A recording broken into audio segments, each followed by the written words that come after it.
Is Yeah, I don't think Sam is registered for the yes, meeting. Sam was unable to make it today. Oh, perfect. Yeah, the only one I believe not here is Jackie Grulich, and she travels a lot for work, so she's out a lot. So. Yeah, was hoping she can make it, but you know, we'll be happy to have her if she can join part way. Okay, so it's 6:36. Gonna call the meeting to order. Let's see. So I guess we have our agenda. Do we need to approve agenda for committee meeting? Yes, you should. All right. Would anyone like to? I'll make a motion to approve the agenda. Okay. I'll second it. Wait, Mandy's not on the committee. No. I'll second it. Well, Thank you. yeah, never mind, sorry. Not my committee. I don't vote either. All right, I'm just typing up notes. So yeah, that's good. Agenda is adopted. And then second order, I'd like to adopt the minutes from our last meeting in May. Hopefully you've had a chance to see them. I guess it would only be me and Javier who were here from that. Well, then I guess I'll make a motion to approve the minutes. All right, I'll second. And then Javier, did you notice anything that needed amending in them? No, I didn't. Okay. All right, so then we'll go ahead and adopt those. And then the next item for just kind of housekeeping, we had talked about trying to adopt a mission statement for this committee. And Corla had brought up the old one that I think, what was this, Jim Hare? Yeah, it was back in those days when we got this committee up and running in the first place. Been a long time, and that was just what we had left over, not left over, but what we had used then. Yeah. Let's see. So Can someone read it? Yeah. So the proposed mission statement I'd like us to consider adopting reads: mission of the Long Range Planning Subcommittee to assess community trends and cumulative issues, initiate public discussion, consider possible responses, and make proactive recommendations to the board for actions to interpret, to implement, and as may prove necessary, to amend the Peninsula Community Plan.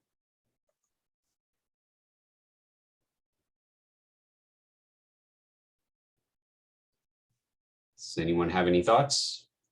Can you put that in the chat? Sure. Thank you. See how well this copy pastes right in. Love copy paste. Let's hope it works. Yeah, take a moment and read that.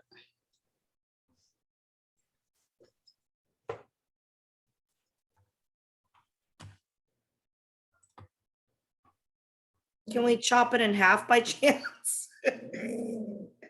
I think it looks real good to me, and I think it's too long for a mission statement. Mission statements are normally just one-liners. What would you propose removing, Margaret? Parentheses. Yes, that. I think just get to the point. I think personally, I think it's great, and I think just it is the mission of the Long Range Planning Subcommittee to assess community trends necessary to amend the community plan. You don't need all that other verbiage in there. It's just mission statement should be to the point, one line, because this is a subcommittee. It's not. well, you should go on the website and read the mission statement for traffic and transportation. Project review doesn't have a mission statement. I found that one very long as well, but again, I'm just giving my input to this particular mission statement. There's just too much there, but that's my opinion. I think it hits a lot of the items that we will be addressing or the purpose of the committee. But I don't know if it's really, is the purpose of the committee at the end to amend the community plan? I'm Yeah, okay. that, I would delete I'm that. not into that. Yeah. Well, I mean, if you read the community plan's kind of opening, it's not intended to be a static document. And so I think True, I don't if there's recognize any, that.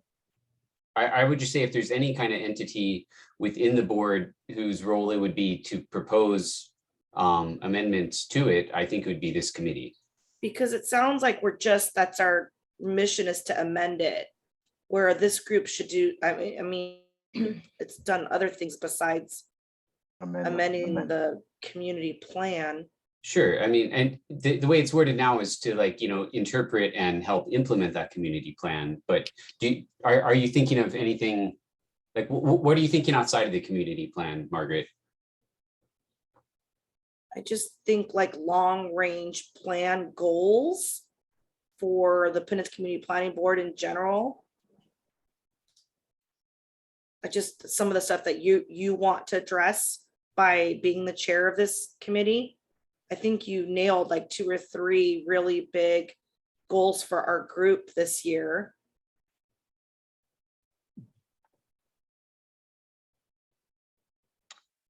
Well, I would say just the example of the item we have in today's agenda, Right. addressing the 30-foot height limit in the Midway community plan.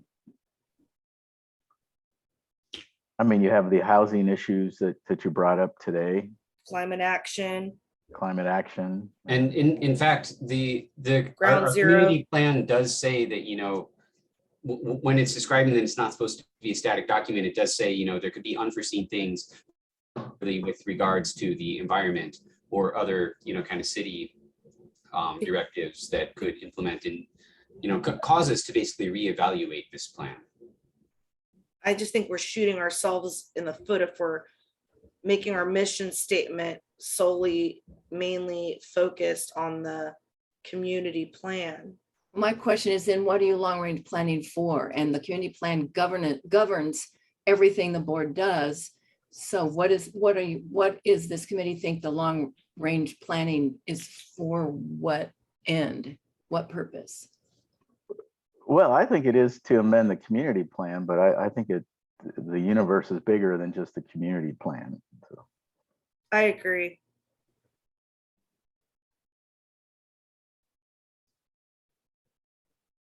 Anyway, I'm not going to get hung up on that. So I'm not either. I'm just, so it's- yeah, same.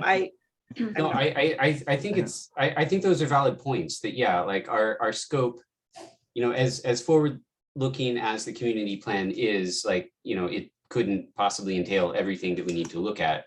I think that the plan itself tried to envision that and, give a provision about this should be a living document. That being said, like, I definitely don't disagree that we may be looking at things beyond the scope of it. I just see, I guess in my head, then I'm having a bit of difficulty trying to reconcile that with Margaret's comment that, we could shorten this and try to make it more concise. So if we're looking at both doing things beyond the community plan, more concise, I guess I'm kind of stalling out at how to best pull those, together into a concise mission statement.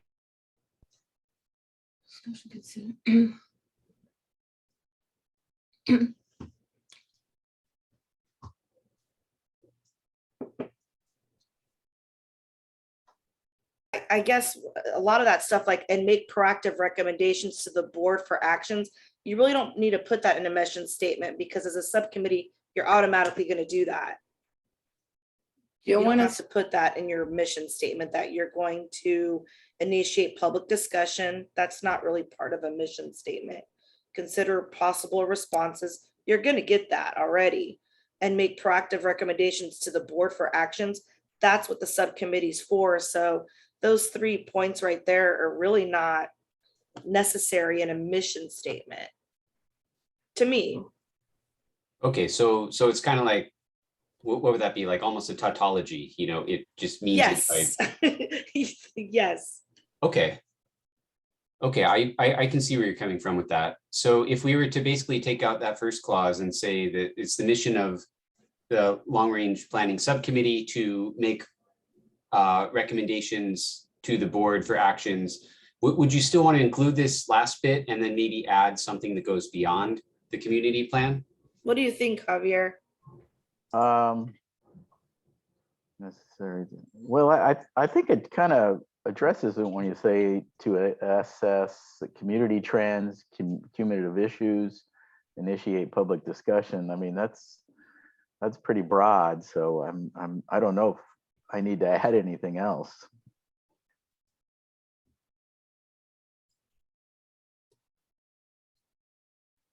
Wait, so Javier's thoughts are that the first half is perhaps the more pertinent part?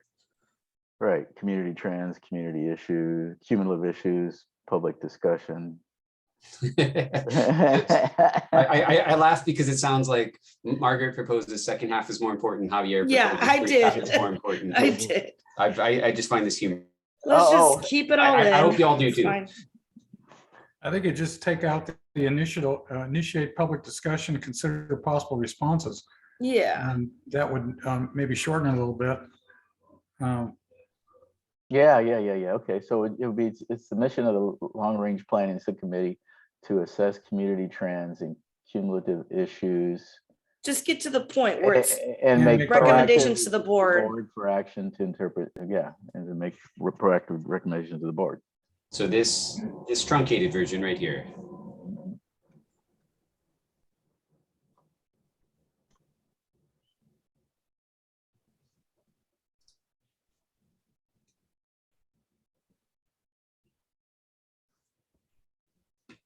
Is the community plan the only thing we're interested in making comments on? Well, that was my question. Yeah. Yeah, so you can even put a period after as may prove necessary. Oh, just take the last part out. Well, that's one option. Or I think what Matt's looking for is to amend the Peninsula Community Plan and something else, right? Is that what you're looking for, Matt? And a supplement to that? Well, in trying to incorporate the feedback from Margaret, yes. Yeah. I'm just trying to find, I'm just at a loss for that, for what that. I know it's out there. I know there's something easy that we can slip it, but it's not coming to me. Well, I mean, we can continue to do what we've set out to do, I think, without a mission statement for this month, if we want to make that our homework for the next meeting. Or I can make one suggestion, it might get everybody, just stop at, put the period after actions, make proactive recommendations to the board for actions. And then whatever those actions may be, could be the community plan, it could be sending a letter, it could be anything. And that takes out that ambiguity that I think that you seem to be worried about the community plan. So is the mission of the committee to assess trends and make proactive recommendations to the board for action. How's that sound?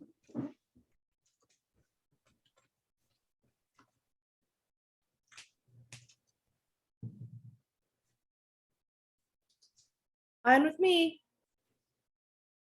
Yeah, I can live with it. Or I think where Matt Okay. was I think where Matt was going is, hey, let's think about this for a month and bring it back. I can go with that too. Just so we know and hone in on exactly what we're. I've just seen people, we start to approve stuff or start to talk about something in a subcommittee and it's like, that's not part of your mission statement. That's not what, and I've seen it bite people in the butt. So I want to avoid that. Good point. You don't want to have us like kind of painted into a corner. So to speak. No, I don't. All right, so just so we move, so I'll make a motion to approve the second version there, Matt, and then we'll bring it back for further discussion and fine tuning next month or when we meet again.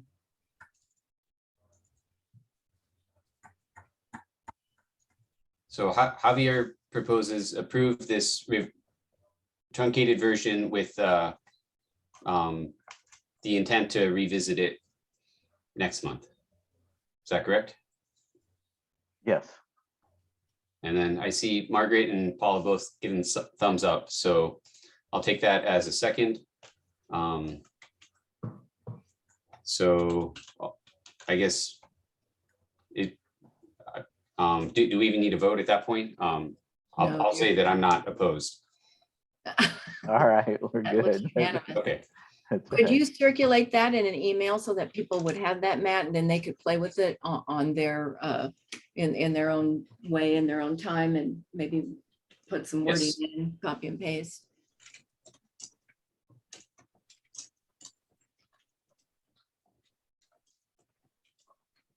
And include Sam. He always has some good ideas. Sam may have the exact wording we're looking for, Javier. Yes. okay, sounds good. Thanks all. Okay, so moving on, so done with the kind of administrative parts. Does anyone have any non-agenda public comment? Well, I'll make this comment Thursday at the board meeting, but I'll say this for Paul. Andrea Schlageter has been elected chair of the CPC, and she's the youngest ever elected and the only woman so far ever elected as chair. So we're very happy about Wow. that. We anticipate her to be a very good leader. And so you guys will get to hear that again on Thursdays, except Paul may not be there. Oh, that's awesome. That's awesome. Well, it's good to see women leading in the community. So that's great for Andrea. How does that appointment work, Corla? Is it like a one-year appointment and then No, another she's one is elected, selected? and it's an annual, the chair is elected annually. Okay, So it's an election process for all the members, like we elect our chair and our executive committee. It's the same kind of process. okay, cool, thank you. Yes. Yes, I saw the article in the Tribune. It was a pretty nice article that they wrote, the write-up on her. I was pretty impressed.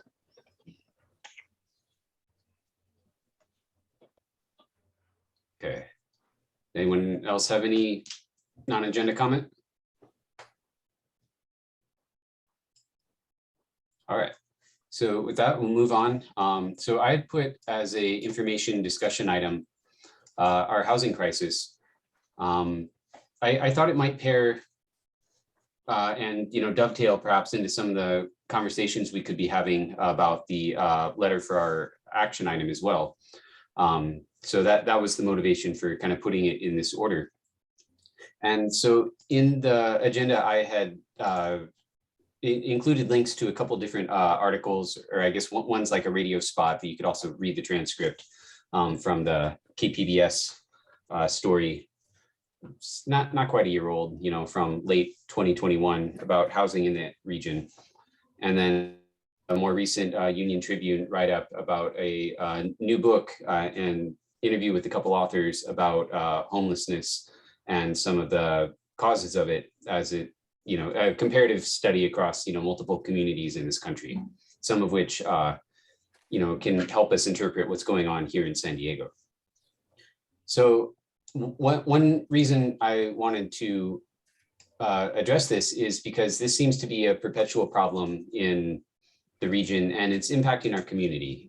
There's been, a lot of conversation, particularly with what's been going on in Midway.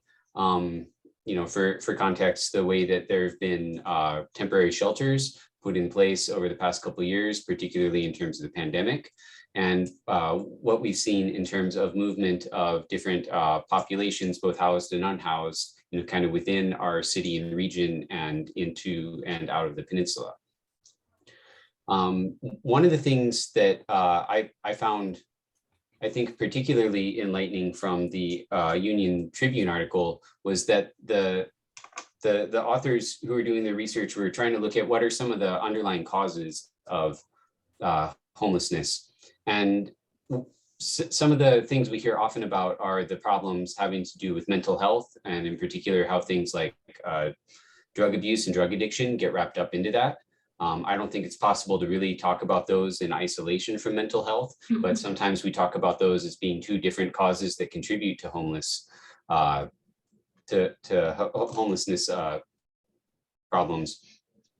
But one of the items that seemed to really stick out to me is that if you take a comparative approach and you take a look at some communities that are experiencing acute problems from the opioid crisis. I forget exactly which communities. They talked about a couple in the southern or eastern US that have very high addiction rates and overdose rates, and you don't see any increased problems with homelessness in those communities.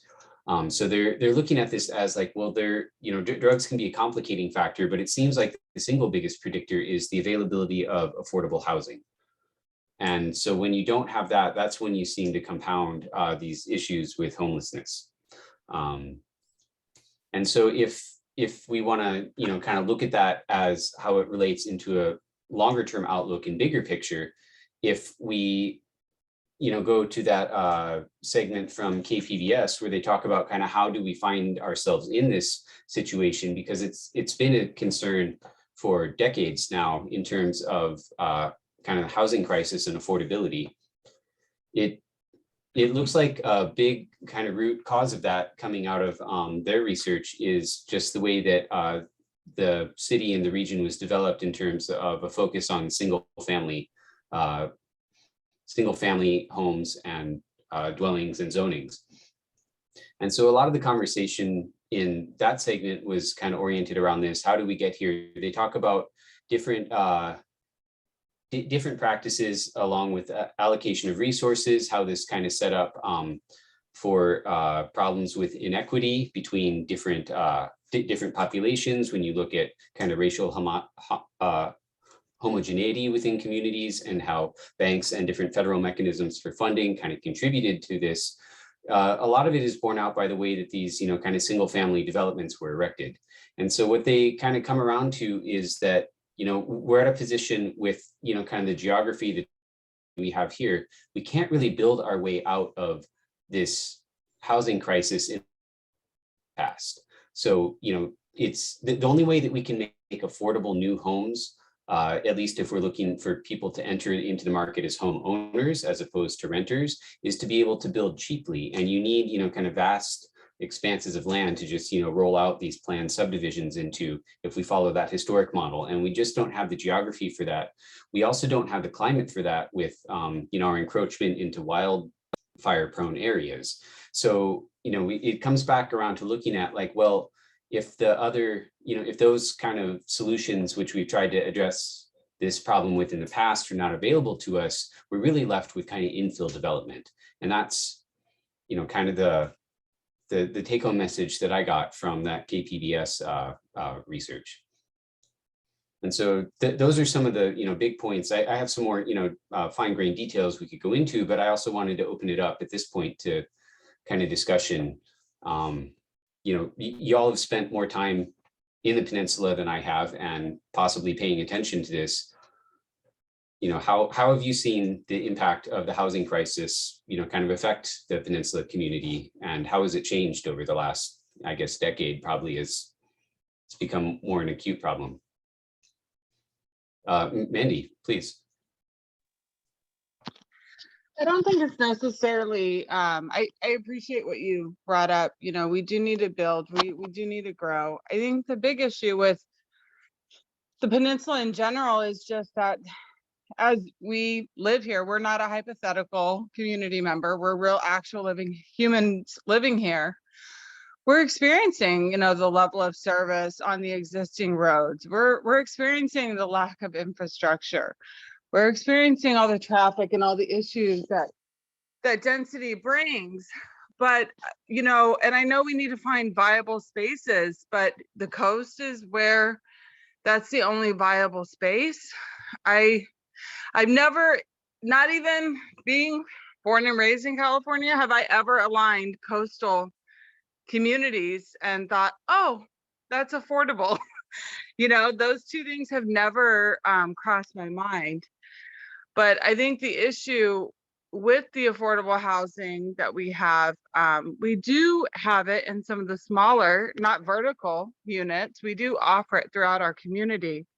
I just think, again, the big issue with the growth in Midway is that they haven't made changes to sustain that growth with the existing community members that are here. And I think that's hard for anyone to want to continue to grow if we don't have those infrastructure questions answered. And I think that's a big issue for a lot of people here in our community. It's not that we don't want to grow. It's just, hey, we're not talking about, like, even an apartment complex, we're talking about thousands and thousands of people coming, and it's an access issue, as well as just all the issues that, density brings to the environment. And I just really think that those are a lot of the issues that are create the barriers to what people feel, why is it our responsibility, why, the affordability or the density issue. It just seems like the city has this narrative, and it's everywhere. And so I think no one likes change, but also with the growth, we don't have the sustainable investment into our infrastructure. And there's a lot of needs already existing in the communities that are here. So that's all I have to say. Thank you. Thanks for that, Mandy. Yeah, Paul. Yeah, I started looking at some of the things after I read it this afternoon, and I was interested to find a few things out compared to those two articles that came up. Well, first of all, we got the weather here. We have pretty good social services, but I found a couple of articles online that said that actually San Diego has an overabundance of total housing, number 18 in the country, and the worst one is Phoenix is being short, followed by Dallas, Austin, Charlotte, Seattle, Tucson, and a few others we clearly have problems here that's almost impossible to solve. I mean, the cost of building here, I looked up and I couldn't find San Diego, but the cost of building multifamilies in LA has gone up by over 50% in the last 6 years per square foot. And it's really up there. You've got cost of building, high labor fees, high labor costs, you got high land costs, you got fire situations, you got water shortage, parking's always a problem, electricity is a problem with SDG&E, sewers, you've got high living costs, you've got union pay scales in a lot of cases, these LPAs or whatever they are that are involved. More people are living alone these days, smaller families, you have immigration coming, a number of things that are, I think, working against us, and I don't know how we can solve those issues at one time. I'm really wondering if we're as bad off as some of these other cities or not, or are we looking at this kind of myopically and not seeing what's going on in other cities? Obviously, in our local area, it's a real problem. I don't know if there's a race problem considering who you see there, or some other issue, maybe a drug problem. I don't know if those people could afford to get into affordable homes or not. I think they're attracted to our area because some of our areas are kind of seedy down there in Midway, and hopefully they can be fixed up, not necessarily meaning we got to build 10-story buildings, but something to make things better and clean up the area. I assume we're having some of these same issues in other parts of the county, but I'm wondering if there's a way to take care of this without having to build to say that our problem is actually units. I'm not quite sure that's the problem. I think when we're talking about access to units and affordability, one thing that came up in that Union Tribune article is just the loss of things like single room occupancies. We lost close to 10,000 units over the last decade in terms of those SROs. And so when you bring up the question, Paul, of whether some of these individuals experiencing homelessness in say districts like Midway could afford housing, I think part of the problem is that we don't have like as many tiers accessible as we have at various points in the past. And so I think that, yeah, there's a good question about, like what we consider affordable around here and what that gets you. But then also when you look at what other cities have and may not have lost to the same extent that we have, it was, those close to 10,000 SRO units have been converted into things like condos. So that's, definitely kind of reallocating resources. And so if we do have, I don't want to say we have a surplus, but if our deficit isn't as large perhaps as some of the areas you've seen, I would question, is it, how are these, kind of resources distributed through different socioeconomic class access? I understand, and I'm wondering if to some extent, maybe we're being played to build all these additional units that probably are not going to solve the issue for the affordable housing crisis. We're being talked into ADUs everywhere and higher occupancy all over the city to solve this problem. I'm not sure if it really is that bad, except for people on the very low end of finances. So I'm not sure that maybe we do have to do the SROs or something. But do we really need to have more $600,000 condos or more all over the place? Is that really a shortfall that we have? Or will that just drive the prices down, which is maybe good for some, but maybe not for others? Yeah, Margaret, you have your hand up. Yeah, I've been going to a lot of community meetings lately. It's crazy that we're all dealing with this in San Diego as a whole. I mean, everyone is being told, not shown, being told they need more housing to subsidize, first and foremost, the homeless population. Secondly, making things more affordable for people. But I just don't see in all of San Diego how it's still a continued issue when I do see that our mayor has put quite a bit of money, not just this year, but the past few years. I'd go back the last 5 years into the homeless community, and it's just still I guess a big issue. And when you look at the big picture of all of these tents, these homeless shelters not being occupied, what's the real problem? Most definitely not that there's not places for them to go or live or need help and affordable housing. There's so many open, units right now in San Diego as a whole, that why aren't we utilizing those options first, than being told in our community district too that we need this, we need that, we need more. I mean, we live on the tip of San Diego, the most dangerous tip of San Diego. Should a natural disaster happen, I mean, we're wiped out. It's I just don't understand the mythology behind why District 2, especially Point Loma Midway, needs to take action and put all this focus helping the homeless and affordable housing issues, when San Diego as a city has greater options. Margaret, can you, I'm not aware of where a lot of these vacancies would be. Where could? Well, just from the meetings I've gone to, I've attended the North Park Planning Board meetings. I've attended Mission Hills. I've attended recently the gas lamp meetings. And it seems like the most open, affordable housing right now are the skyscrapers in downtown that are not fully utilized right now. There's about 6 or 7 buildings. People don't want to live in downtown. Well, tough crap. That's where the affordable housing is, that is equally as nice as Point Loma, Ocean B, and Midway.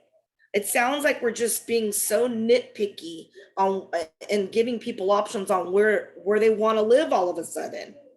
You know what I'm saying? Like, we're putting such a focus on making Midway and Point Loma affordable. I'll tell you straight up, I couldn't afford Point Loma. I don't think that I can now.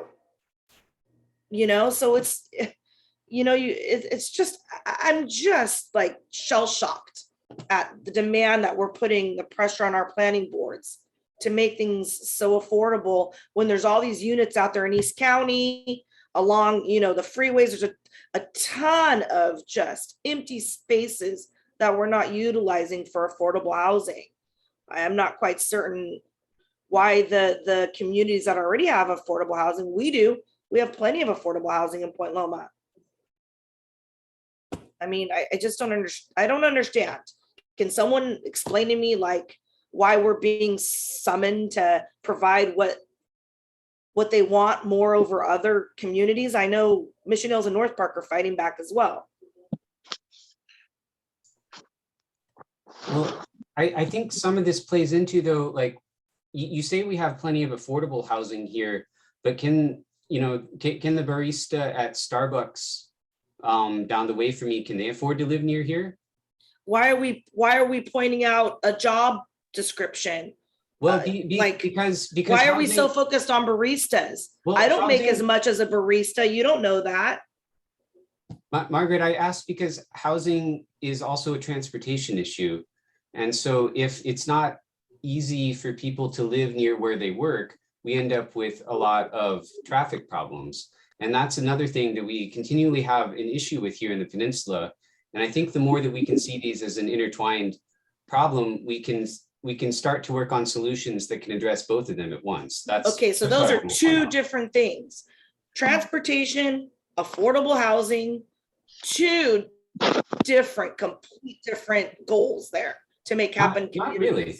Not really. I'm not understanding the logic. I'll come back to this. Okay, Corla had her please. hand up. Yeah, thank you. I want to go back to when you started, Matt.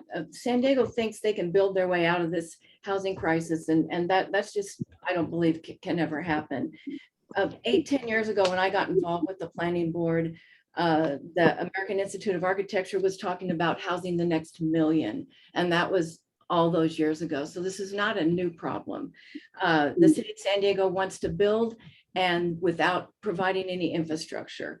You know, you can't, they've been trying to shove density down our throats in the Peninsula, which is all I mean, I can speak a little bit otherwise, but mostly what I'm speaking about for years, and people have pushed back on it because there's no infrastructure. And that's an important issue. You can't have housing without, we don't want people in cars. That's why the city's against urban sprawl. They don't want people in their cars. They don't want all of those emissions and all that. So that's where the building and the infrastructure and the traffic all comes together. And so then I'm a little disjointed here because these thoughts are coming to my mind, but when Matt was saying the barista, let's not talk about a barista. Let's talk about which isn't important. Let's talk about the teachers that teach our children in our neighborhoods. Let's talk about the firefighters and the police officers that have to live in Alpine and commute an hour plus each way every day to get to work. They can't live in our neighborhood. And it's in our community plan. And it should be in all of our hearts that anybody, you know, I don't know how to fix it, but all these people that work here should be able to live in the neighborhood where they work. There's no guarantees in this country. There's none of that, but I think that's a good idea. But now let me go back a little bit. Sorry for the jumping around, but a lot of this is coming down from the state level, and the state has placed quotas, if you will, and I'm searching for a different word, but they're telling each municipality how much housing they have to provide, and it's a percentage and a number. And I don't happen to know that off the top of my head, but this is all coming down from the state. In the same way, the state is now trying to override our 30-foot height limit by saying you can build up to 60 feet in every neighborhood. It's all filtering down from the state. So, and the other comment I want to make, disjointed again, is that, you know, planning groups are kind of going to be going away before you know it, with what the city's doing to us. They don't recognize us, and I don't think they want to hear what we have to say, actually. Now, having said all of those little different thoughts, I don't know the answers. I don't know what to do about homelessness, but I do believe we have a responsibility to make sure our neighborhood is as friendly and as livable as possible. The beach communities have unique issues because everybody wants to come to the beach and everybody wants to live at the beach. And other areas think we're all spoiled and rich, and they don't, when you mention the Peninsula, when you mention La Jolla, when you mention all these coastal neighborhoods, they all roll their eyes and like, oh, you guys are all so rich and you're all so. And it goes on and on and on. They don't understand that we've lost housing due to short-term vacation rentals, which hopefully regulations might help. We have to see how that goes. Oh, and here's the other thing. I'm getting off, not off track again, but when Barbara Bry was running for mayor, she had different housing statistics than what the state and everybody in the city was telling us. I don't know where, I don't remember because it's been several years, but she said our numbers and our need weren't as great as what the state and the city said our housing shortage numbers were. So there is a discrepancy on that. So I'll stop and let somebody else talk, but those are the points that came up during this conversation that I just wanted to comment. Great points, Corla. Thank you.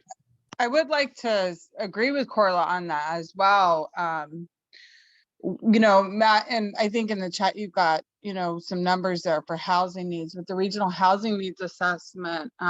Even one of their assessors is saying that the data and how they came up with the calculation is flawed. And Corla, can you correct me? I remember Wally last year at some point, or in the last 2 years, was asking like all the CPGs to ask about all their approved and like projects that have come before them. And he, based on those numbers, it was like, and the needs assessment, we were already meeting our required housing.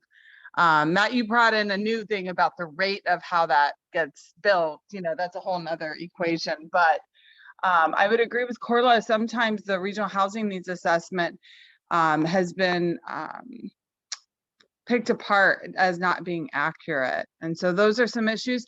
And back to the earlier conversation, you know, it's great that, you know, we do need to make room, we do need to grow. But again, I'm tired of the city. It's funny how the Democrats are very concerned about this hypothetical community member, you know, oh, this grows or whichever, when they're not even meeting the needs of the community that's here. And they're not meeting it. And so building and density and putting our stamp of approval on affordable housing based on the policies the city of San Diego has, it's not going to ensure affordability. You know, only 25% is dictated to be affordable at that site. You know, can it make a dent? And will it pull those people off? It's not going to pull one of those homeless people off Midway. I'm sorry. I do believe that we can build housing to pull people off the street, but what's happening in the sports arena is not going to be the type of housing that we need to address unhoused people on our streets. I don't think it's going to have a big impact on that, unfortunately, in my opinion. Thank you everyone for contributing so far. I appreciate that we're having this conversation. Does anyone else want to jump in?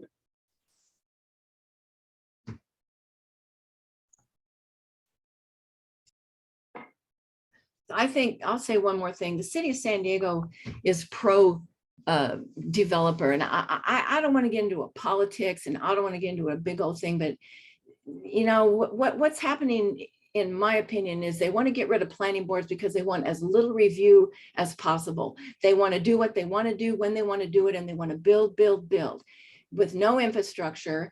And where are they going to get the water? You know, our good old, remember dear old Jarvis Ross, you guys, and he kept saying, where are they going to get the water? That was his mantra for the last however many years. And so, you know, there's a issue in the way that the city does business and that they want to do business. So I'm not ready to give up on anything, but it's a little disheartening, a little bit frustrating. And yeah, you know, the numbers are not as bad as they are, and it's not affordable here. When the median home price in your city is $1 million, I mean, really. I gotta tell you, and that's fine. They can get rid of the planning boards, but they do have town councils out there. Mission Hills has them, North Park has them, downtown has them. So they're not going to get rid of neighbors speaking up on these issues. I can tell you that much. And Matt, and I'm telling you, this group is so important because of these conversations. Other neighborhoods are having these same conversations. I'm happy to report we are not the ones talking about affordable housing and the homeless issue. Everyone else is right now. Everyone else is also talking about their concerns for the density issues. A lot of these, a lot of these landlords in historical communities like Old Town, Mission Hills, North Park, University Heights. I want to get into that whole discussion with them because they're just getting bulldozed. All these small businesses are getting forced out of, these are long-term small businesses that have been in Mission Hills community, Old Town community. They're getting forced out of their leases. They've been around for so long. So these landlords could sell the land for these high rises that are coming in because they're being sold on the whole, we need affordable housing. This is going to be affordable housing. So everyone's thinking that we're doing good for our community when Mandy just hit the nail on the head that it's about 25% of, these developments that cover that. So, the conversations are great. I'm very happy we're having these conversations because everyone else is having them as well.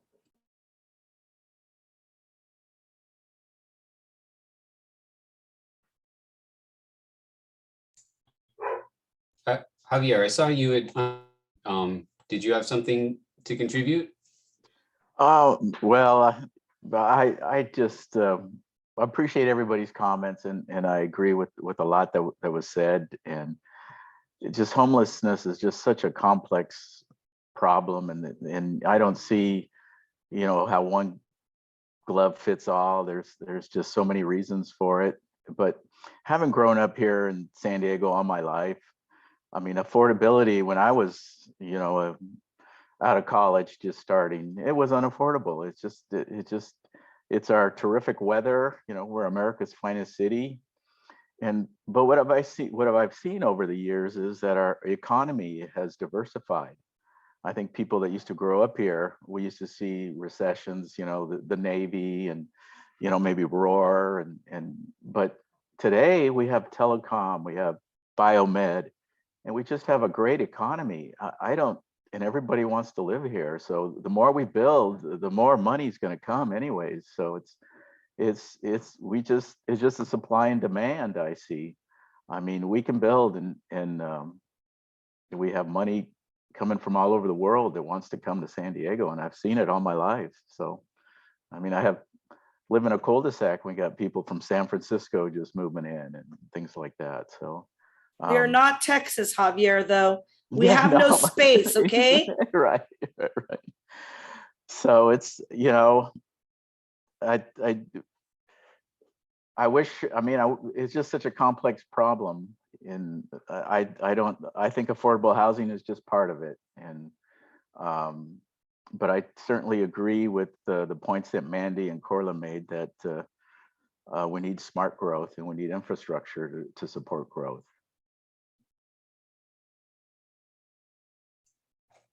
Yeah, and I think, it's good to get perspective. I've only been in San Diego since 2006.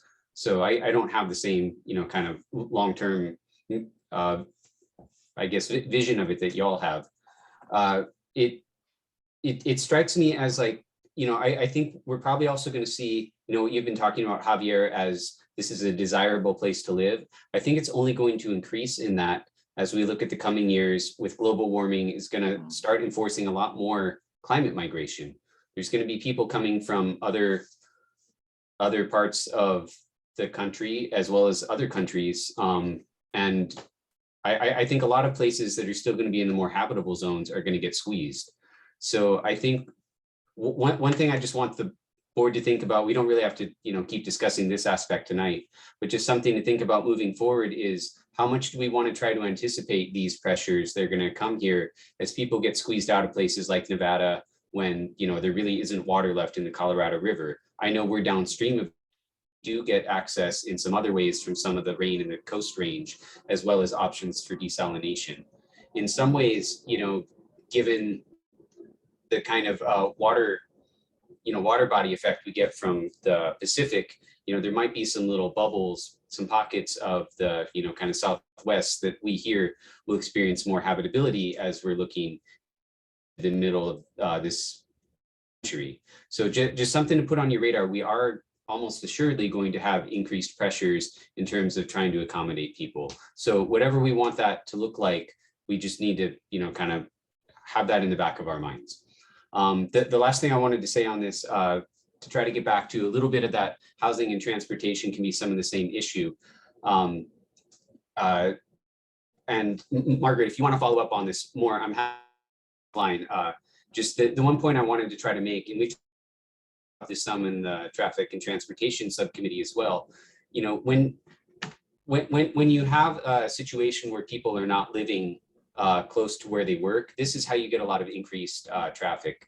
And so when, Corla, I think, did a really, really nice job. Thank you, bringing up some of the workers in terms of our fire departments, in terms of our schools. We have a lot of people who work here who may not be able to afford to live close by. And so when we look to those developments, as you point out, Margaret, east of here, where there is more land, that's when we start ending up with some of these transportation issues. When we talk about the infrastructure not being here in place, the question then becomes, what kind of infrastructure do we need to facilitate moving into and out of a region? And some of that can be alleviated if you can end up with housing that people can afford in these kind of mixed income communities. So that's kind of where I was trying to draw the connections, and we can unpack this more. That could be its whole conversation by itself. So happy to follow up with that more. I do want to turn this now to our action item discussion of the letter that Javier has put a significant amount of time in drafting, before our May board meeting, and now that we're going to take up. So Javier, if you'll allow, I'd like to turn it over to you at this point.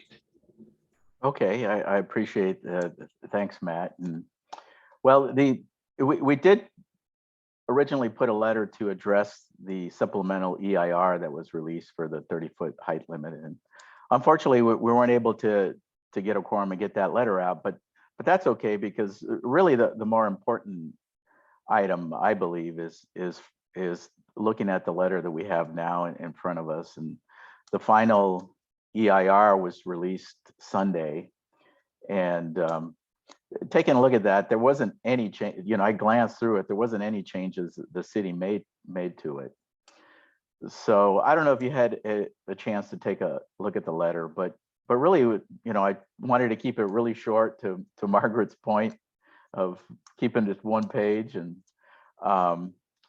really what the letter says is that the board is recommending the superior alternative, which is the reduced height alternative, and it limits the height to 50 feet.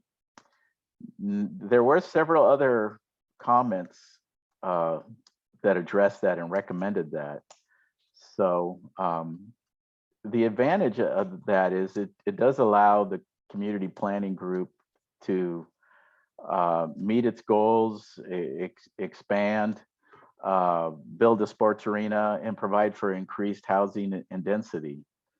What it does do, there are some zones that allow the height limit to go up to 100 feet.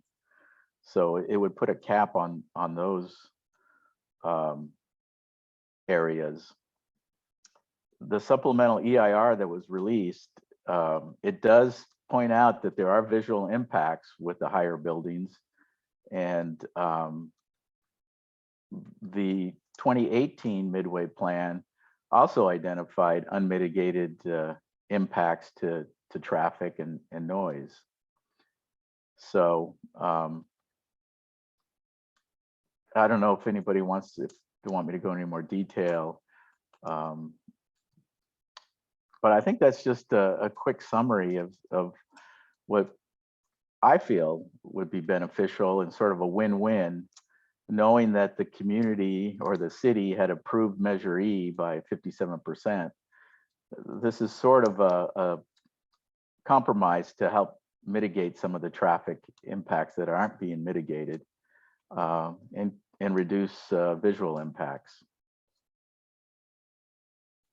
So I'll open it up for any questions, or I'll turn it back to you, Matt. Okay, thank you for that summary here. I'm wondering if you could remind me, what were the other options discussed in that 2018 review? Like, there's basically the, remove the height limit, and then that would end up with some areas that could go up to 100 feet. You're recommending I think it was phrased as the environmentally superior option at 50. Was there anything in between? I'm just trying to remember what all was on the board. There was a reduced density alternative, and there was the no project alternative. Do you remember what the reduced density one was? I don't recall the real details on that. And the reason I focused on this one is because this is what the city's environmental document is referring to as the superior alternative, the environmentally superior alternative. So city council, when this goes, so when the item before council to put the ballot measure back on the ballot, city council will have to approve the environmental impact statement. So they'll have to either approve it the way it is, or they do have the opportunity to approve something different, such as the superior alternative.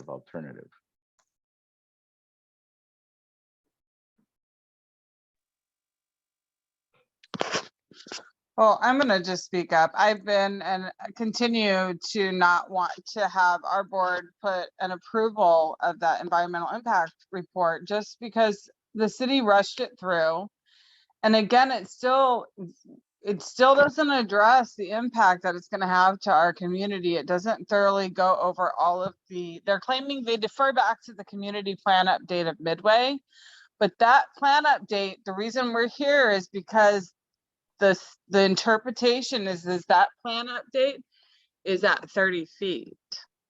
And so they have to, that's why the EIR is done. And so that's with the higher density. And I just want to clarify as well, the entire Midway, there is a cap at 100 feet on what the city is saying could max out. Is that correct, Javier? There's no unlimited areas that have unlimited height. I think there's a very small portion of unlimited. And where are those sites? Because if we approve this, we're kind of, I feel like this is, again, I just feel like it's not complete environmental impact report. And I just want clarification too on the unlimited, on the height restrictions, because in some parts there are areas that have unlimited height and the impact, and also there's unlimited, I believe also unlimited caps on the density, on the population density as well, that I have issue with, because it can kind of circumvent the height. I believe, I don't know, there was an issue with the density and the actual population. They don't cap it out either. And I have concerns with that. Real quick, Mandy, I think that area, that unlimited height area, is that Dutch Flat over there where Navarre, the neighbor was going to do Oh, this. is it the Navarre site? Yeah, if it's Where I think only, that if it's only the Navarre site, then I understand that's federal property. There's no Yeah. height restrictions there, but I just want clarification. Yeah, and it's unfortunate that I mean, those type of comments would have been very good to address when the supplemental EIR was out there. And I know Save, what is that organization? Save Access, or the one Yeah, that provides yeah. Save Our Access. You know, they commented, and looking at their comments, they had some good comments, but I didn't see. But they of course the city addressed those and moved everything along. But I didn't see any real zingers that I thought that city council would not approve. Because when this goes to council, you got to remember that the city already approved Measure E. So to me, this seems like an opportunity to limit the height to 50 feet. I think that's the best we can hope for. I'm just not sure that, and I was in those early meetings when they put E on the ballot in the first place. And this is a little bit of old history, but council chair at the time, Georgette Gomez, even said that that was placed on the ballot illegally. It's a people's initiative. It should have been put back on the ballot by the people, not by the city council, but that's all ancient history. So I am of a belief that we should do everything we can to mitigate and the impact on the peninsula as much as possible. I agree with those comments, Corla. Hi, I have my hand up. So basically, I've been following this before Measure E came to fruition, being the Midway liaison. I've been attending every meeting prior to this, even down to like what Midway wanted from the developers. And through all the meetings, through all the kicking and screaming from the community, Measure E somehow miraculously gets passed. And now going through a big, huge litigation process. Why are we even trying to provide any kind of input on the height limit when it's going through all this? And it sounds like Midway is gonna move forward whether or not they have the option to remove that height limit anyways. The new developer, it sounds like there's one in the bag already, has designs without that height limit increase. So why would we as a Peninsula Community Planning Board even think of suggesting or supporting the removal of that and getting involved in that mess? I think we kind of should just let it be and let it roll with until litigation's finalized and done, and Measure E either is going to get pulled back or not, or what have you. There's just so much that Midway can't answer right now, but I think any kind of development on that property, it's going to happen. Why? Whether or not the 50 height limit gets removed all of a sudden after all these years, it's not going to make a difference. We're going to get affordable housing there either way. It's just a matter of, do you want to provide 20,000 units in that already congested area versus the 10,000 that already seems to be projected for that area anyways? And to use Sports Arena as the fate of hope, if this 50 height limit gets approved or not, that's not an issue. Sports Arena is going to get remodeled regardless, and they don't need that approval for that extra height limit to be put in place. I think it's an opening of a door for all that stuff to get removed in our own local communities. They're using Midway as the first stop, that approved and removed, and then it's just a matter of time before our small communities in the surrounding area will have to start to get that removal come to place. So that's what I'm scared of. I don't think it's a good time for us to even make any type of suggestions during this time through this litigation process. So just to clarify, and then Paul, onto your comment, just to clarify, Margaret, your recommendation, or what you're saying is you think it would be wise to not say anything at the moment? I'm thinking so because Midway really doesn't need, they're not asking for us to create this letter of support. Had they come to us with, hey, this is what we need from you guys, can you support us in this manner? I would definitely take that into consideration because they are our neighboring community, but they're not even doing that because of where this Measure E litigation lies right now and the realistic turnout of where it's going with all the extra environmental aspects of it, which are quite important. Okay, thank you, Margaret. I follow you now. And Paul.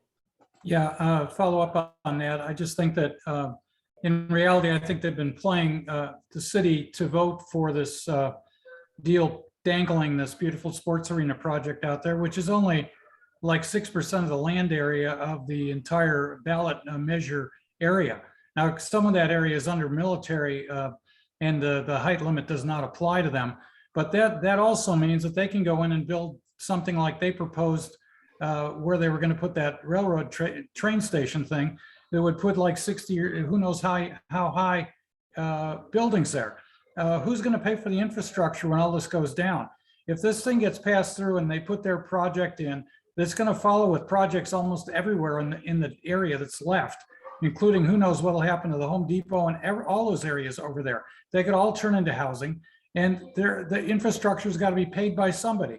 What do? Go back after the guys who are putting this project in at Sports Arena and say, oh, well, now these other guys are building across the street, so we need to come back after you for money? That's not going to happen. And the new guys coming in are going to say, well, it was already a problem before we got here.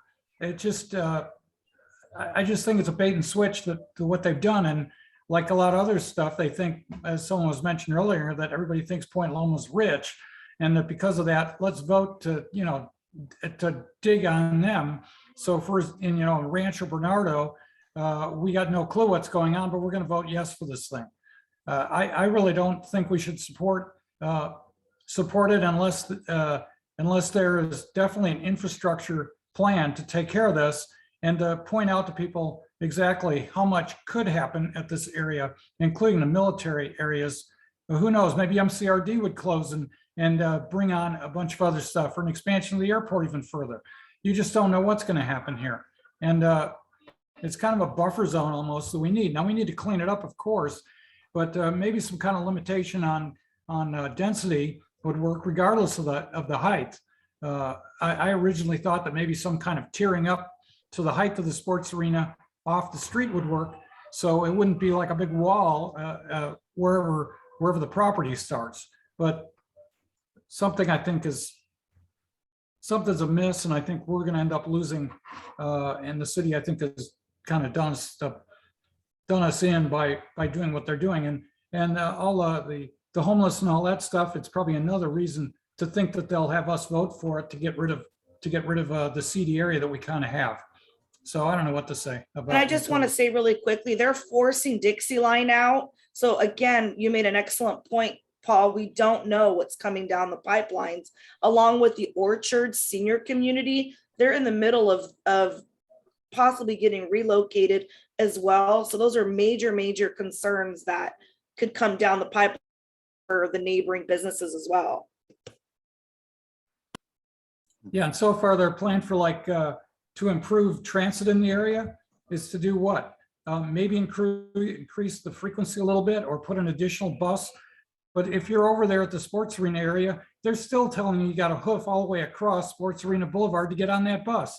Now, why don't they run the bus through that project or do something different? It's just, it's done. And then maybe later something will happen to make it better. And they're just hoping.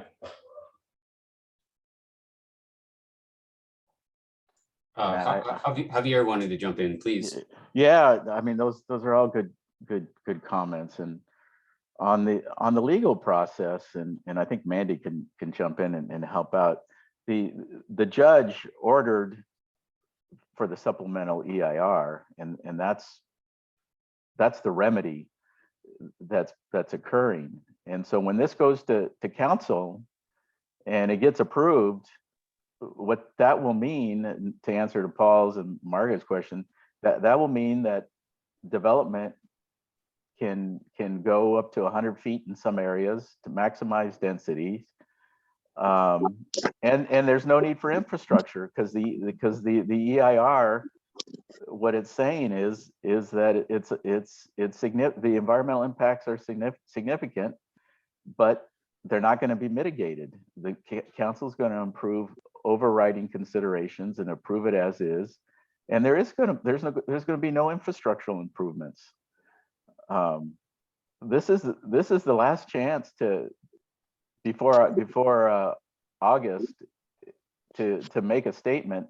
The community of Point Loma is saying, no, we don't want this we don't believe this is appropriate because it impacts. Because that's what it is, Javier. I think a lot of people here are not, regardless of if they've gone through the EIR or not, they're not down for this density because there's no substantial investment into the quality of life and the infrastructure issues and the coastal access issues. And the EIR has been rushed through and is not thorough.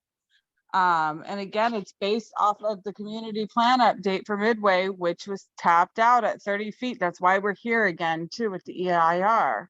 And so based on that information, it's not an accurate portrayal of all the density and the impact that it's going to have. It's not a thorough assessment. And so we do have a coastal height limit precedent that has been here, and it has protected the coast. I feel this letter is saying, hey, we're for the removal of the 30-foot height limit. That's what it sounds to me. Well, it is. It's saying what we can support is a 50-foot height limit. Mm. And if, I mean, I wish I could, I wish I could say. I would like the no project option. You said there were 3 options. That's so- right. That's right. You can say that's, I left it in Yeah, red. those are my comments. So I'll leave it at that. Apologies. I apologize if I interrupted. I think I talked over. So sorry for that. That's quite all right. So yeah, there isn't a no project alternative. I mean, the only concern about a no project alternative is that we're supplanting our view over the voters, the will of the people. I mean, the citizens already approved Measure E, 57%. And my concern is the ballot measure going to cap it off at 50? We don't have that assurance even yet. And so we don't. Yeah, This so is we're just approving an EIR and asking for that compromise, and it's not going to be that. And so it looks like we're asking to remove the 30-foot height limit when we don't even have the assurances that the ballot measure will allow for that. Well, what I envision happening is they're going to go out with from what I read in the paper, they're talking about putting the same ballot measure with the now supported by the supplemental EIR. Mm-hmm. Well, I hope they make that deadline. I hope they do. All right. Well, those are all my comments. Thank you, Javier. I appreciate it.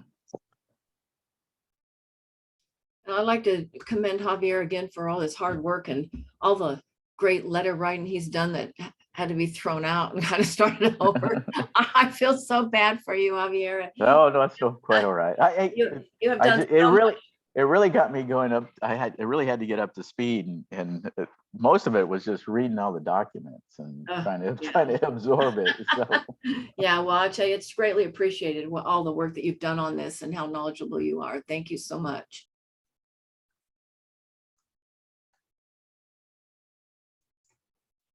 Okay, so if everyone's had a chance to contribute, and we've had a lot of contributions, thank you for everyone coming out tonight.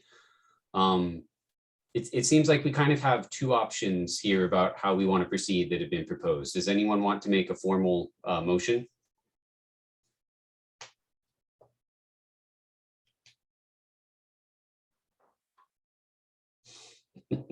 Well, Javier, it's your letter, buddy. yeah. Well, I'll make a motion to approve the letter with the recommendation for the reduced height alternative limited to 50 feet. Okay, Javier motions. Would anyone second? I guess, formal committee members, Margaret and Paul and myself.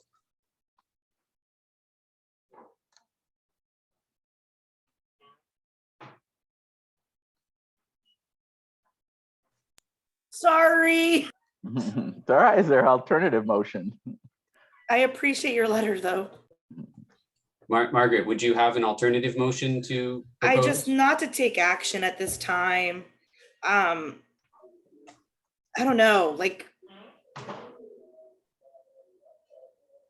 A point of order, there's a motion on the floor that doesn't have a second. You need to declare this motion dead so they can move forward to something else.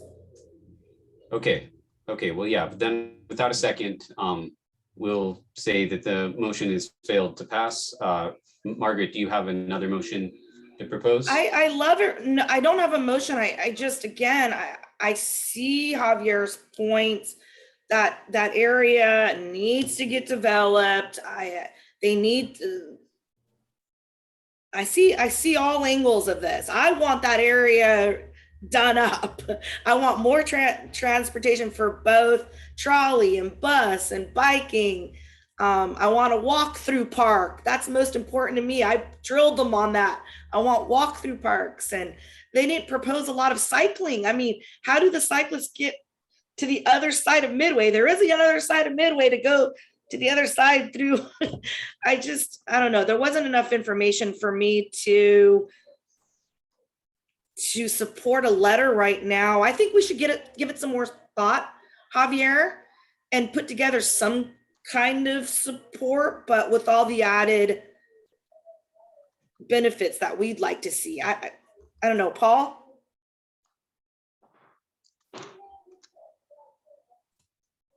What do you think? I really don't have a comment on it right now. We are probably missing out on a chance to comment, or are we?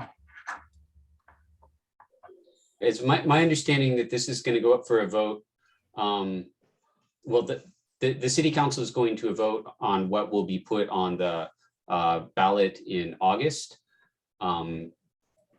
Is it early August? Do you happen to know the date, Javier? It's got to be done before August 12th. Right. So that would not give us time to address this formally as a board next month.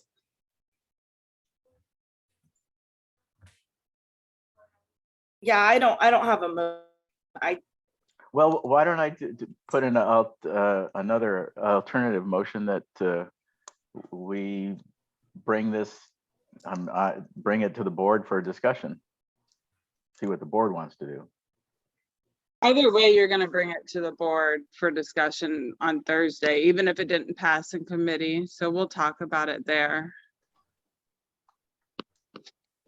And yeah, and I'll Matt, if you want me to do an introduction, I'll do a more sort of formal introduction and lay the groundwork. You know, it was probably I didn't do a good job of laying the groundwork on this. No, you did. Yeah, I wouldn't say that you did a poor job at all. I think you did a good job. I think, Javier, you're pushing up against a precedent, and that's the issue. Yes. And community has been very vocal about this in our region. I mean, and the voter data supports it. And if we're going off of how our community voted, we're voting opposite of what our community voted for. We're voting. I understand. I see what you're saying. Yeah. But Well, maybe. The Midway voters voted against it too. So. well, maybe. We're actually saying opposite what the voter data in our region said, and so those are just a few thoughts. Fred, I hear you. Board though, so I appreciate your work. It's nothing personal. It's just No, I get that. No, I just I guess what I'm trying to get a sort of a win-win out of this, because I know yeah, it would be nice to say no project alternative, but you know that's going nowhere. I mean, you're going to be nailed to a cross, my friend. I'm sorry. I feel like I'm trying to save you. Okay.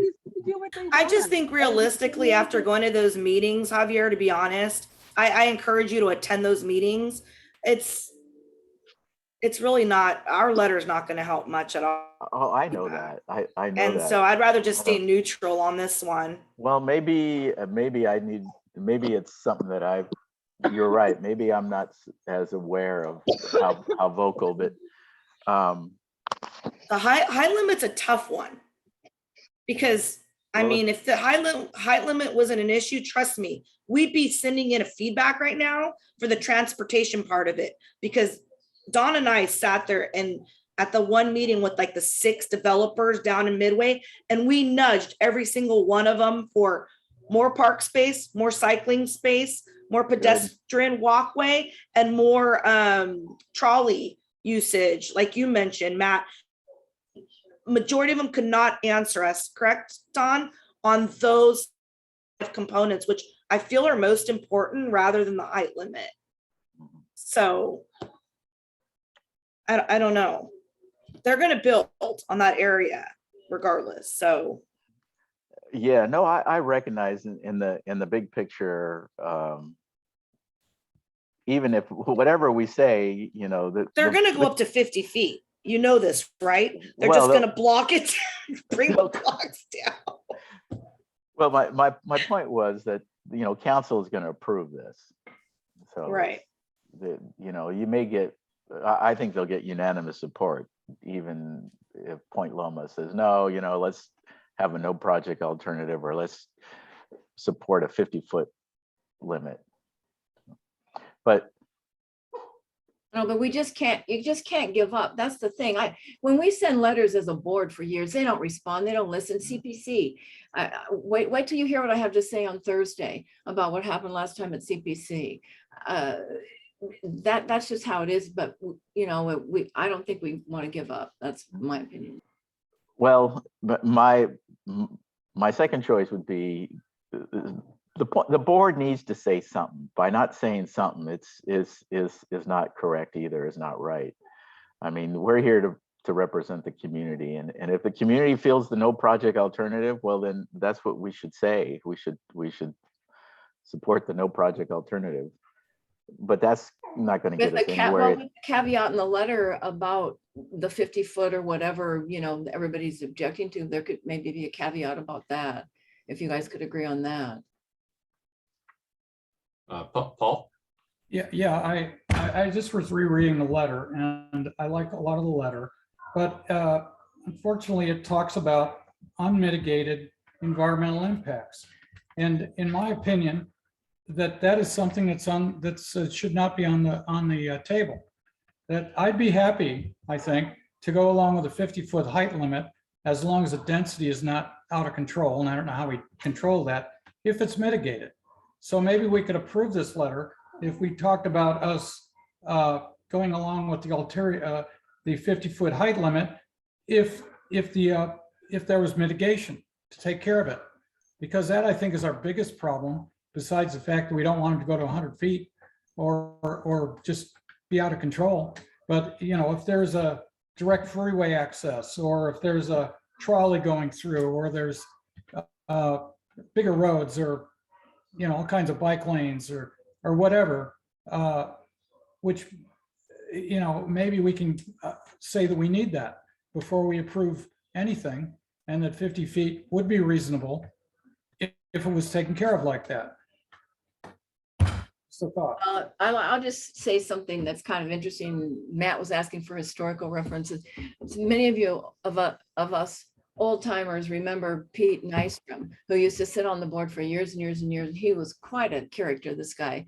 And he came up with something called Pete's Bypass. And it was that whole exchange there. Do you remember that, Paul? Yes. And that whole exchange where you come off of 5 and you go underneath that little bridge thing, and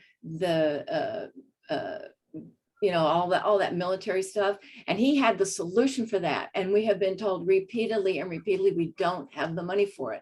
Now they want to shove this density down our throats without even considering Pete's bypass, if you will, or any other type of thing. So that's an issue, but the history of Pete's bypass is interesting. I can't find, I don't know how to get a hold of him. I can't find anything about that online to know more, but Paul might know.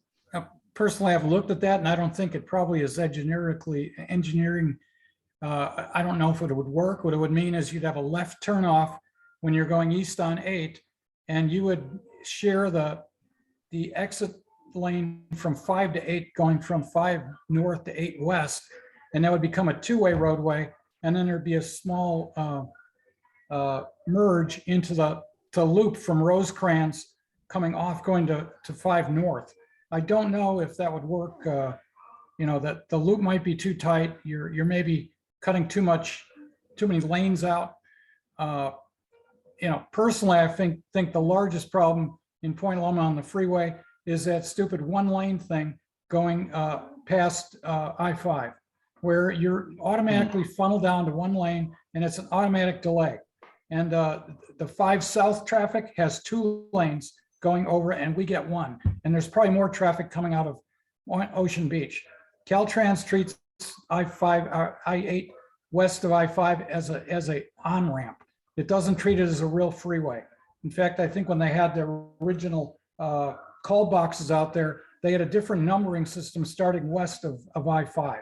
And that is one of the biggest problems with getting out of here. It forces more people to go over to Rosecrans to go east on 8 because they know they're going to get stuck going out on past I-5.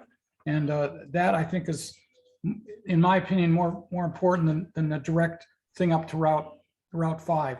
I think there's many things they could do at the end of Route 8 to improve the traffic flow as well.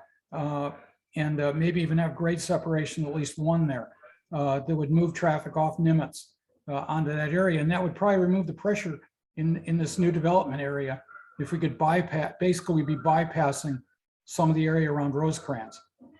But, you know, these are the kind of things that probably should be solved before we bring in another 10 or 20 or 30,000 people into the area, as well as probably bringing in larger events, probably twice as many events into that sports arena. And where are the cars going to park? Pretty sure the city has professionals that know how to do just that. Yeah, and that's absolutely true. You know, we need all those improvements. Unfortunately, the city wants to push this forward and not mitigate the traffic. What they're saying is that once we build multi-units, mixed use, that they'll build bike lanes, they'll make it more walkable, and that traffic will be reduced because the community will be circulating within their community. I mean, I don't buy that. I'm sure you don't buy it either, Paul. No. But the way this is moving forward is there's no plans to mitigate traffic. There's only one approved traffic mitigation, and that's on the corner of Rosecrans and Lowell. That's it. The rest of it is the city says they can't acquire right away, and they're not gonna. It's not part of the EIR to mitigate further traffic. So they're going to build 100 feet when they can, when this gets approved, without traffic improvements. So the city makes all this money because their leases, I don't know if they're leasing this land or selling it out, but they're bringing a lot of money and plus bringing extra tax money on top of it. And they don't want to spend a dime to solve the situation that they're going to create. And they don't even want to say in the future they'll do it. That's right. That's the way the 2018 EIR and the supplemental EIR is laid out, that the developers do not have to mitigate traffic.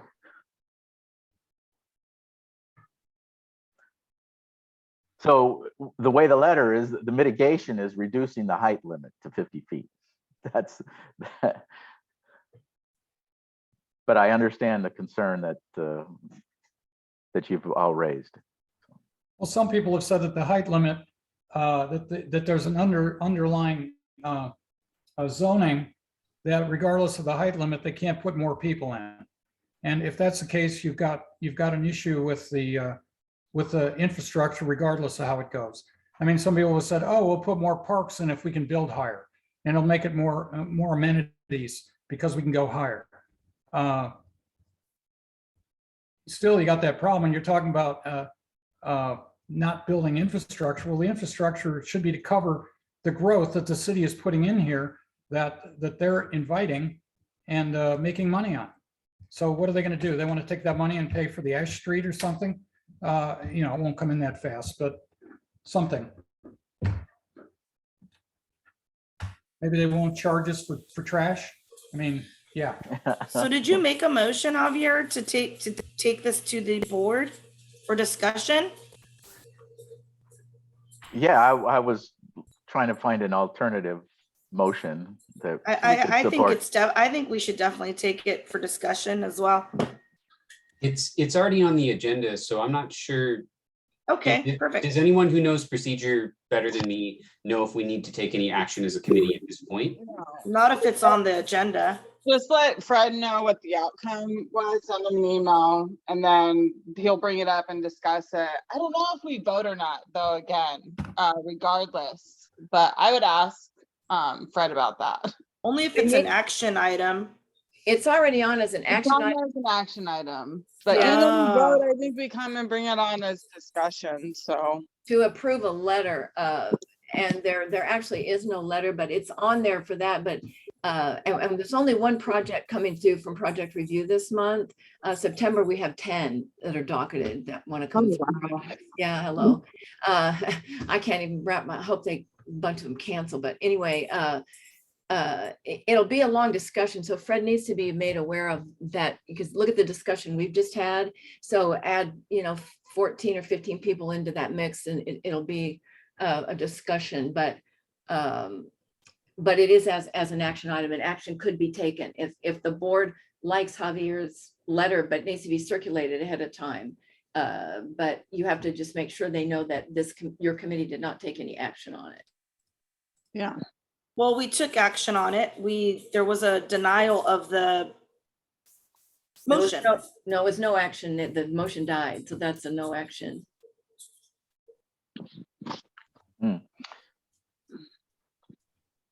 Well, as I said earlier, I think the planning board needs to take some sort of position. Either it's a no project or the reduced height, or I think,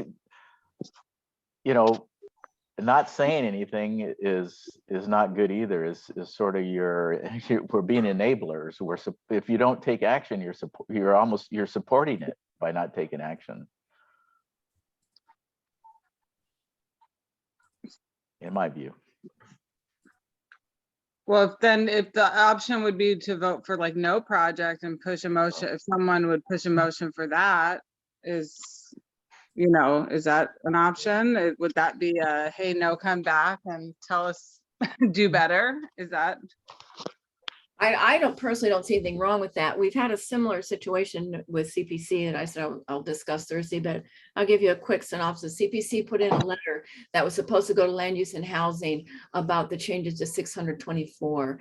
And they had two bottom lines. And if you agree to no fee appeals and agree to not make it a 2-year gap in service, planning group service, then we'll get behind your 624 changes and agree to that. Well, what happened is that 35 other comments and all kinds of other things went before Land Use and Housing Committee, but our CPC letter did not get brought forth to the meeting. So therefore, after a long discussion round and around like we've had this evening about this topic, CPC decided to withdraw their support of 624 due to the lack of being able to comment.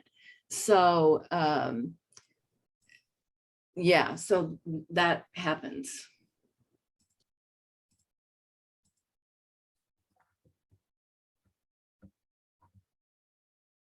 So they're sending another letter. They're sending a letter to the city about that, and now stating that we just don't support it at all. You steamrolled us, now we don't support any of it. So that's their position. So saying we want a no project option makes a statement as well as putting parameters on that. That's my point.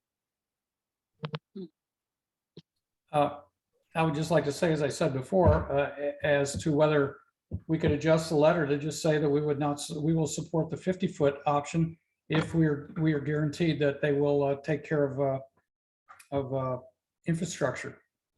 And if we know they're not going to take care of infrastructure, at least we would be on record as requiring that, instead of just saying, oh well, go halfway and add all the stuff that'll be unmitigated. And let me throw one more thing out there. There's nothing saying that we all can't individually, and this is not really what I would like to do. I like to see the board take some type of a position and send an official letter of some sort, but we can all send individual letters. And whether you use Javier's letter or your own letter or pieces of his or whatever, individuals can also submit those comments. But I think it has importance to have the board behind it.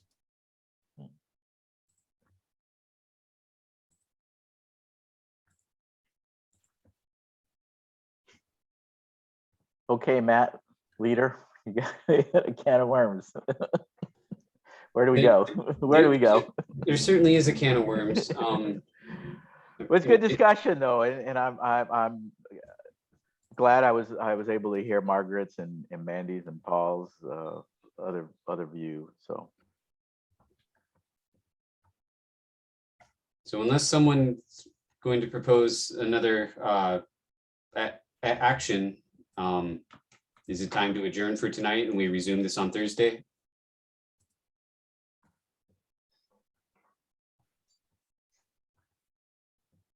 Good job, everyone. Okay, motion to adjourn then? all righty. Okay, thanks. I appreciate Thank it. you, Mandy.